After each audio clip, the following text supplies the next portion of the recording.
What happened at the opening ceremony of the Olympic Games in Paris 2024 was satanic 100%. Don't let anyone deceive you into believing otherwise. And in the following moments, I'm going to explain to you why. Hi, if you have no idea who I am, my name is Claudiu Manea. I'm a psychologist and a therapist. And for the past 10 years, I've been helping families grow stronger together and function better together. And now, you might be surprised that a psychologist talks about matters of faith. But stick with me up until the end. It's only going to take a few minutes, and you're going to understand why. First of all, let's make sure that we are on the same page and we both know what I'm talking about. Now, if you haven't watched the opening ceremony of the Olympic Games Paris 2024, please make sure to pause this video and look up a video that presents the ceremony so that you know what I'm talking about. I'm not going to include images in this video because the organizers have started taking down and copyright claiming any video that exposes what they did. And because I am trying to avoid any of that trouble, I'm not going to include any footage in this video. But I highly encourage you to look it up if you do not know what I'm talking about and you haven't seen it yet. Okay, so now that we're on the same page, let's talk about why the ceremony was satanic 100%. And let's talk about some of the arguments that, including the organizers of the Olympic Committee, have presented in a press conference. But not only them, but a lot of people on social media as well. They are claiming that they didn't mean to insult Christians, which is, of course, bogus as a claim because it was clearly meant to insult Christians. And what they actually said was, the organizers, was that, well, we didn't mean to offend you, so if you got offended, we're sorry. But it's kind of like, if you got offended, it's sort of on you, and we don't even give a crap. So, what a lot of people have claimed is that the Last Supper is not a Christian symbol. And they claim that because the Last Supper was painted by Leonardo da Vinci, who wasn't a priest. So apparently, if the guy wasn't a priest, it's not a religious symbol in any way.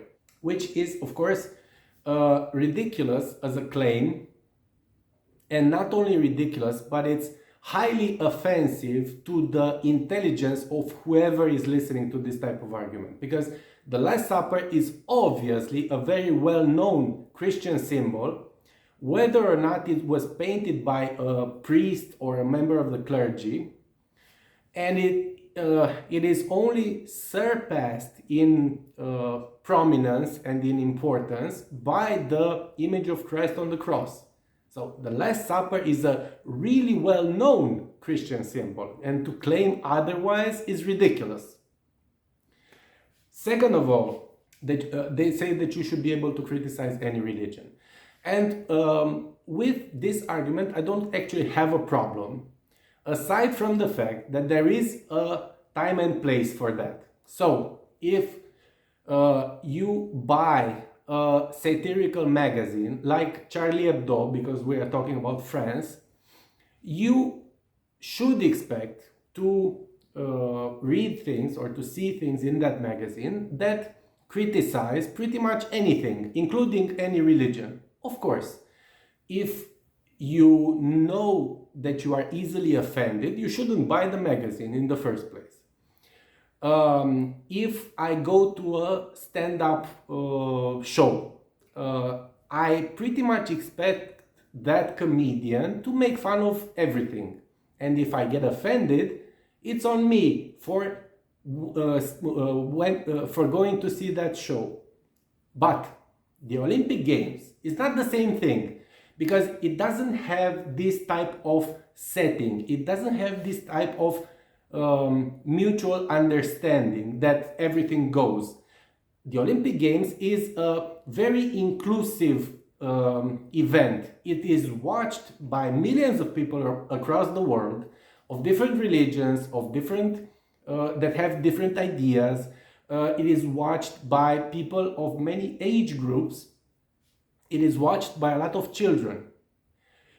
So this leads us to the next argument, that the ceremony was meant to be promoting tolerance and to be inclusive. Yeah, sure, to be inclusive to a really small minority like the LGBTQIA plus whatever crowd, and be exclusive to the largest religion in the world, which is Christianity.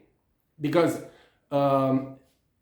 in spite of all the really aggressive assaults on Christianity in the last few years or the last few decades, Christianity remains the largest religion in the world. So you weren't trying to be inclusive with Christianity. No, you were trying to be inclusive just with the minorities, the sexual minorities. It is my contention that this ceremony was not an artistic act in any way. It was gay pride, and more, even further than that, it was gay indoctrination.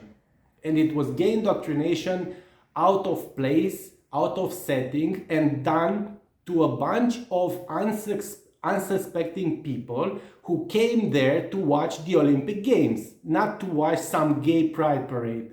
But this is exactly how the devil works. He takes something, he takes a symbol, he takes an image, he takes a word, and he twists and he perverts the meaning of that symbol or of that image or of that word. And he twists and perverts it so much so then that people have an emotional reaction, an emotional negative reaction towards that, and that leads them to have the same negative emotional reaction when they are exposed to the original symbol or to the original word.